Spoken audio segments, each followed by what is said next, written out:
Hello, ladies and gents, boys and girls, people of all ages and sexualities, and welcome back to another film review.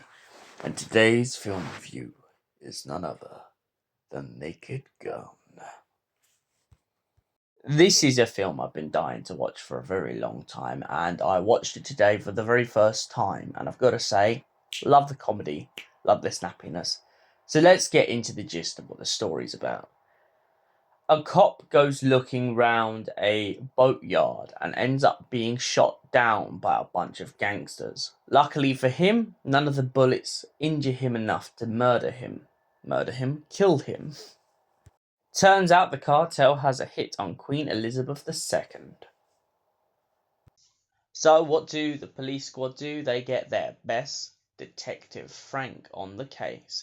However, Frank feels worried that he may get too attached after his breakup with his last missus, and it turns out that his new girlfriend is only the secretary of the main mob boss. So Frank gets closer and closer to the case, and every single time he gets closer, it turns out that every twist and every turn, it seems like someone's trying to make a hit on his old police colleague. While his police colleague's in hospital, he tries to do everything he can to figure out the case. However, it feels like the mole is closing in and in and in, and very often it seems like he has a trigger which hypnotizes people into doing the will he asks them to do.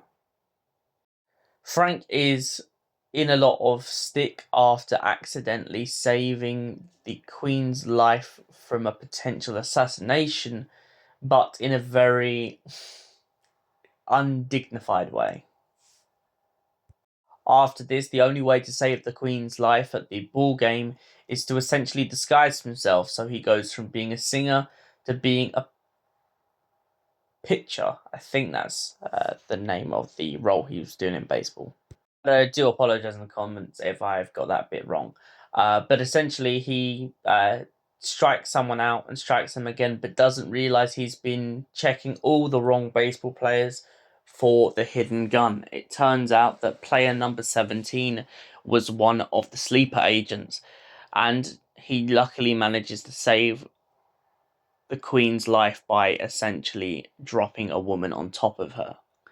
On top of the guy who was going to shoot her. After this, it feels like everything's happy and dandy again, but it turns out that the plot thickens, as it turns out that there is a bracelet on his girlfriend, which will hypnotize her into trying to kill Frank.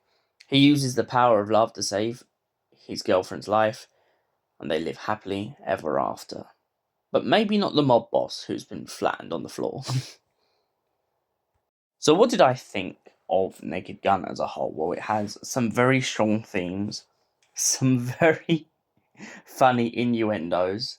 They have a whole scene where there's like a giant condom over their head because they say they do safe sex, which I just can't help but laugh at.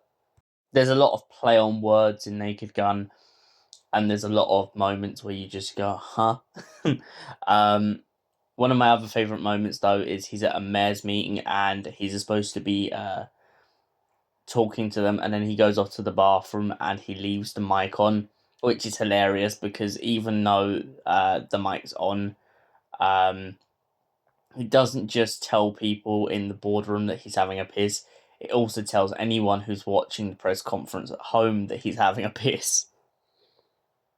I also like there's a really good play on word where his girlfriend goes up a ladder and he says, "Nice beaver," and she hands him down a beaver before grabbing the file that she was looking for. And for that reason, I give Naked Gun a solid 10 out of 10. Thank you for watching, and we'll see you in the next film review. Until then, goodbye and stay beautiful.